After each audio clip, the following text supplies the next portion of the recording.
If you're frustrated with credit card balances that aren't going down fast enough, or maybe they're not going down at all, it's time to change your approach. Let's free up some more money every month to become debt-free faster. Welcome to Under the Median, where every week we talk about practical frugality. Before we talk about where to find that extra money, regardless of why you're freeing up that extra money every single month, you want to start with 3 important principles. The first one that you want to do is create written goals that include your why. Every goal, including your goal to pay off loans, includes the amount of money that you want to put toward that goal and how quickly you want to pay it off. However, there's an important key that a lot of people miss, and it will actually supercharge that goal. That is to write down your why. We often call it our so that statement. Here's what something like that might look like. By the end of 2025, I will pay off my $5,420 Visa credit card bill so that what? What is the payoff, the real payoff for you? So that you can sleep better at night. So that you can know every time the phone rings, it's not going to be a debt collector.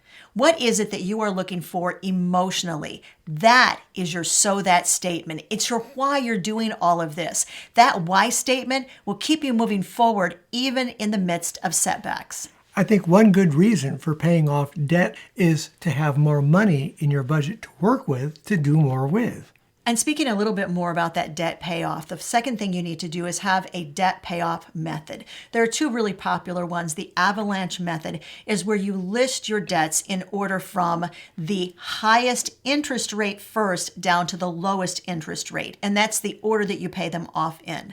The second method is the snowball method, where the lowest amount that you owe goes all the way at the top of your debt list, and the highest amount that you owe goes at the bottom of your list, and you pay them off in that order. Both methods work, but you probably need to go ahead and pick one before you get started. And thirdly, and very important, is you want to track your goals and your progress toward them. This will give you some encouragement because you'll be able to see all the work that you're doing is paying off.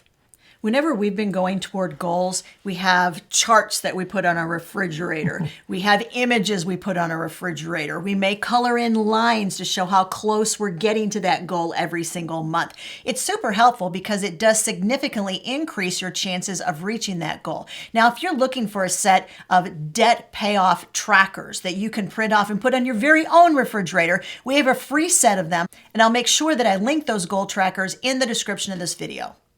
If you're enjoying this video, give it a thumbs up, and that way others can enjoy it as well. Now, let's get on to the nitty-gritty on where to look in your budget for extra money. The first place, not surprising to anyone, is to drastically cut down or cut out completely eating out. The average family of 4 in the United States of America spends $500 a month going out to eat.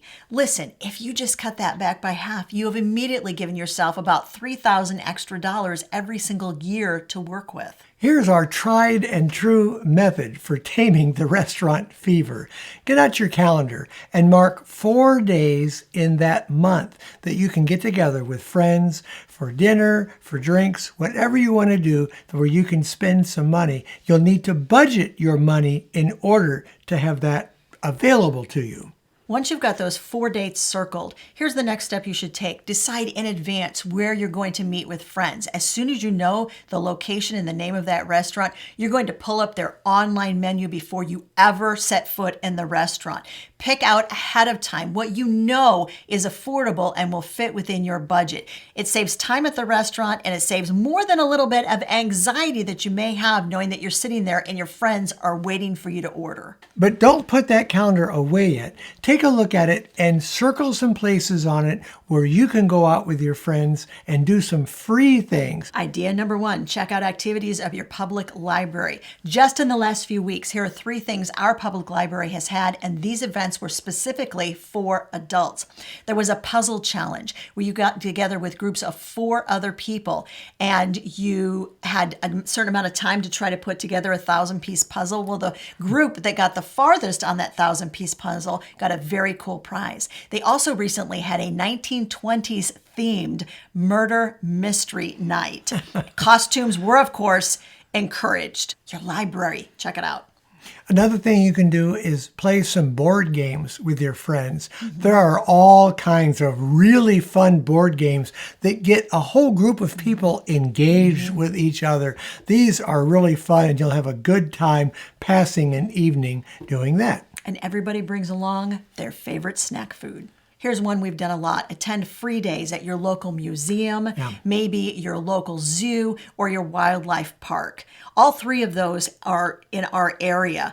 Just recently, we found out the third Wednesday of every month, our local museum has a free brunch for senior citizens, age 60 and over. They feed you brunch, and then you get to go through all of the exhibits for free. Go for a hike and take a friend with you. I did this just this week. My good friend from high school, he was taking care of his son's dog and he needed to take him out for a hike. So we got together, and that is exactly what we did. Very fun.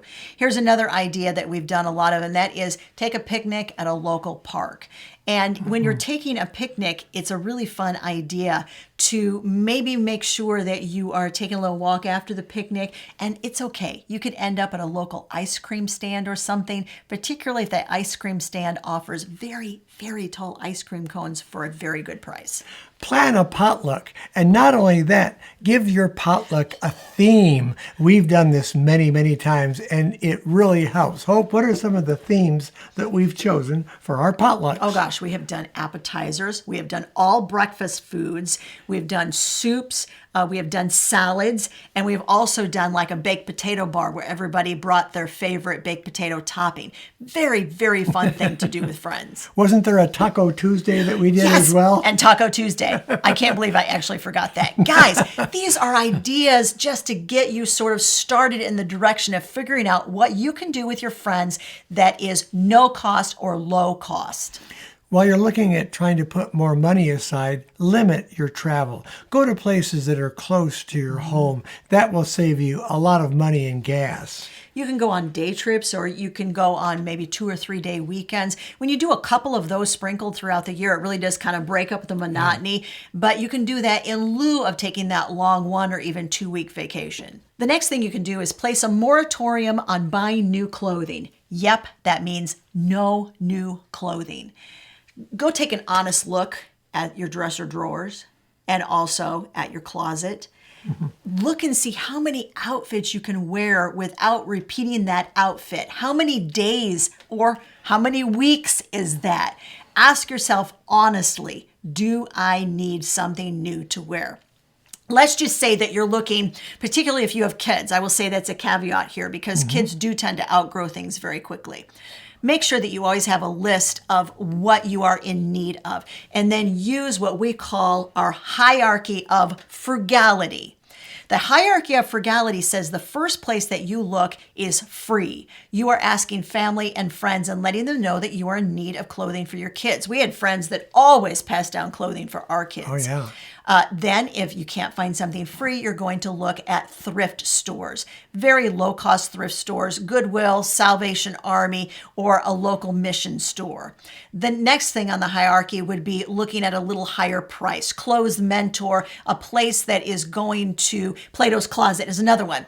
They're a consignment store. They're going to be a little higher quality and a little bit higher price, but sometimes it's worth paying that little bit higher price. You can also shop online. There are several opportunities online to shop for both adult clothing and children's clothing. Just make sure that you know what the rules are for returning those items if they don't fit properly. And then finally, you might have to look retail for something that you really, really need. But once again, even though you're shopping retail, you're going to look for sales. You're going to look for coupons, you're going to look for cash back. So make sure even when you're buying retail that you're not paying that retail full price, you're always paying less. That is the hierarchy of frugality. The next idea is to look for a subscription clean out. That means you want to look at any subscription services that you're signed up to. Are you getting the full maximum benefit of those services. If not, it's time to eject them and maybe go with some free ones. If you are signed up to subscription services that you are using, there are cheaper versions of the real expensive ones. You might have to watch some ads or that kind of thing. There'd be some limitations on it, but we have found them to be really worth it to go with their cheaper service instead of paying full price. And although it should go without saying, this next tip is really essential, and that is you should be tracking all of your expenses. Yeah. It's amazing when people estimate what they're saving and stack that up against the reality, pen, paper, actual amounts of money from your bank statements that show what you have been spending. So make sure that you're tracking things daily and weekly. We use Dave Ramsey's Every Dollar. We use the free version, and then we transfer once a month all of our totals to spreadsheets, which I have created for us for that purpose. Now, if you want all of our spreadsheets, they are available, by the way, and I'll make sure that I leave a link to it. It's called a Frugal Finance Planner. I'll leave a link to it in the description of the video. But however you're doing it, make sure that you know exactly how much money's coming in, how much money's going out. The spreadsheets that Hope is talking about represents a summary of the total amounts that we're spending in every category. So we can take a very quick look over those areas and see how we're doing and compare them to last month or even last year's totals. Ultimately, you may decide that you need a little bit more money to work with, especially when you see those debt balances dropping. That might mean taking overtime, taking on a part-time job, or maybe doing a little bit more of a side gig. If you want some ideas on side gigs, 40 of our Under the Median subscribers sent us all of their fantastic side gig ideas, and we did a video. We think you might find some super ideas in there that might benefit you as well. That video is right over there.